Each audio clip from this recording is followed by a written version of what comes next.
OG cinema విడుదల తేదీని ఘనంగా ప్రకటించారు.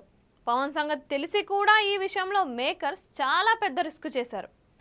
ఈ సినిమా షూటింగ్ దాదాపు 60% పూర్తయింది. మిగతా భాగం షూటింగ్ కోసం పవన్ కేవలం 20 రోజుల క్యాష్ షీట్లు ఇస్తే సరిపోతుంది. ఆ నమ్మకంతోనే ఓజీ సినిమాకు విడుదల తేదీని అనౌన్స్ చేశారు.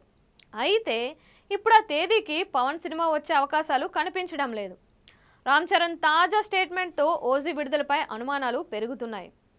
రీసెంట్గా చెన్నైలో జరిగిన ఓ కార్యక్రమానికి హాజరైన రామ్ చరణ్ శంకర్ దర్శకత్వంలో తాను చేస్తున్న గేమ్ చేంజర్ విడుదల తేదీని చెప్పేశాడు. సెప్టెంబర్ లేదా అక్టోబర్లో ఆ సినిమా విడుదలయ్యే అవకాశం ఉంది అని చెప్పాడు. అంటే దీని అర్థం దసరాకు ముందే గేమ్ చేంజర్ రిలీజ్ అవుతుందని.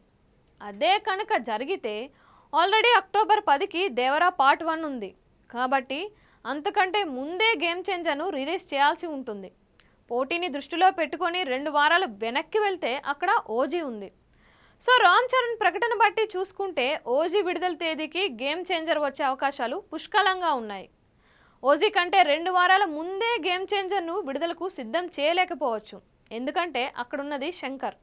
సో ఓజీ తేదీకి రాకూడదు అనుకుంటే దేవరా 1 విడుదలైన 2 వారాల తర్వాత రావాల్సి ఉంటుంది. అంటే అక్టోబర్ చివరి వారంలో అన్నమాట.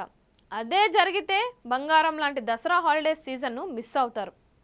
సో ఎలా చూసుకున్నా గేమ్ చేంజర్కు అనుకూలంగా ఉన్న తేదీ ఓజీ రిలీజ్ డేట్ మాత్రమే.